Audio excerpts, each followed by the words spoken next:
दो बेटों अर्नव और आरुष के साथ शांति से जीवन बिता रही थी। लेकिन शांति के पति सोहन से उसकी कभी कभार थोड़ी अनबन हो जाती थी। एक दिन शांति रोज की तरह सुबह का खाना बना रही थी, तभी दरवाजे की घंटी बजी। घंटी की आवाज सुनकर वो दरवाजे की ओर जाते हुए कहती है, अरे आती हूँ, कौन है, सब्र करो। शांति दरवाजा खोलती है तो देखती है कि उसके जेठ मोहनदास सामने खड़े होते हैं। वो सक पकाकर अपना घूंघट करती है और पैर छूकर कहती है, आइए आइए जेठ जी। कैसी हो शांति? जी मैं तो बिल्कुल ठीक हूँ, सब आपकी मेहरबानी है भाई साहब। शांति और मोहनदास की बातें सुनकर शांति का पति सोहन और उसके दोनों बेटे बाहर आ जाते हैं। अरे भैया राम राम, कैसे हो आप? राम राम भाई। अरे शांति, ऐसे खड़ी खड़ी क्या देख रही हो? चाय कॉफी कुछ लेकर आओ, भैया आए हैं। शांति तेजी से रसोई की ओर आगे बढ़ती हुई कहती है, अरे मेरी माँ, गेट खोलने के चक्कर में मेरे तो चावल ही जल गए। वो दौड़ी दौड़ी रसोई में जाती है और देखती है कि सारे चावल जल गए हैं।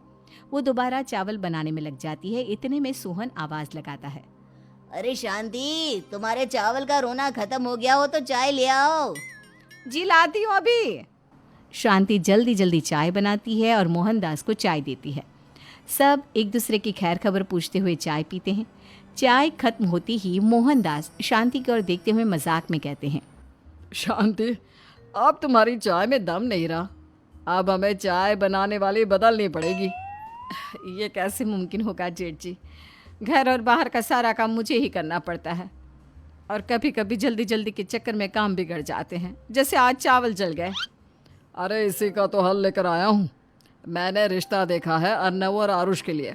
दोनों लड़कियाँ बहुत सुंदर और सुशील हैं। अगर आप दोनों इजाज़त दें तो बात करूँ आगे। सोहन और शांति रिश्ते की बात सुनकर कहते हैं, अब ठीक है, बात चलाइए ना भैया, पर पहले लड़की के बारे में कुछ बताइए तो सही। हाँ हाँ भाई साहब, लड़की कैसी है, परिवार कैसा है, कहाँ के रहने वाले हैं? देखो, परिवार तो बहुत अच्छा है, पर वे दोनों लोग बहुत गरीब हैं। दहेज में कुछ मिलेगा नहीं। अरे हमें दहेज में कुछ चाहिए भी नहीं, बस लड़की संस्कारी होनी चाहिए। एक लड़की तो पढ़ी लिखी है और शहर की रहने वाली है, पर दूसरी अपनी गरीबी की वजह से पढ़ ना सकी और गांव में रहती है। लेकिन दोनों है बहुत खूबसूरत। अगर तुम सबको देखते ही पसंद ना आ जाए तो मेरा नाम बदल देना। हाँ, पर तो हम आंखें मूंद कर भरोसा कर सकते हैं भैया। आप आगे बात चलाइए, हम शादी करने को तैयार हैं। कुछ ही दिन में अर्नव और आरुष की शादी हो जाती है। आरुष की शादी अनपढ़ लड़की मंजरी से हो जाती है, जो कि बहुत भोली भी होती है, और अर्नव की शादी पढ़ी लिखी लड़की तनुजा से हो जाती है, जो कि घमंडी और चालू होती है। एक दिन मंजरी घर के काम कर रही थी कि अचानक शांति उसे आवाज लगाती है, बड़ी बहू, ओ बड़ी बहू, मंजरी जल्दी यहाँ आओ। मंजरी जल्दी जल्दी शांति के पास जाती है। बेटा मेरे पैर दबा दे, बहुत दर्द हो रहा है। जी माँ जी, बस बर्तन धोकर आती हूँ। अरे बैठ यहाँ, मेरे पैर में बहुत तेज दर्द हो रहा है, बर्तन छोटी बहू धो लेगी। मंजरी शांति के पैर दबाने लगती है तो शांति तनुजा को आवाज लगाती है, छोटी बहू, ओ छोटी बहू। तनुजा थोड़ी देर से आराम से चलकर आती है। जी माँ जी, आपने बुलाया मुझे? आपको कोई काम था क्या? तू कुछ काम कर रही है या? शांति की बात काटते हुए तनुजा बोलती है, कुछ नहीं माँ, फोन पर अपने घर पर बात कर रही थी। अरे बाद में बात करियो अपने घर वालों से, पहले जाके बर्तन धो ले। तनुजा मुंह बनाते हुए अपनी जिठानी की ओर देखती है और मन ही मन कहती है, ये महारानी वहाँ बैठी है, ये नहीं कि बर्तन धो ले। मैंने इतनी पढ़ाई बर्तन धोने के लिए की थी क्या?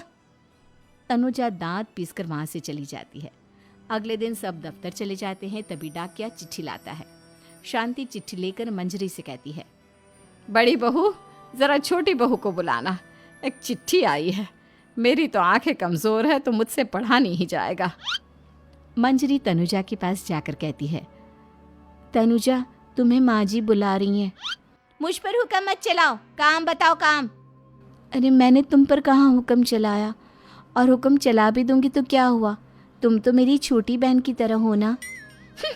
तुम जैसी अनपढ़, जाहिल और गांव की गवार मेरी बहन नहीं हो सकती।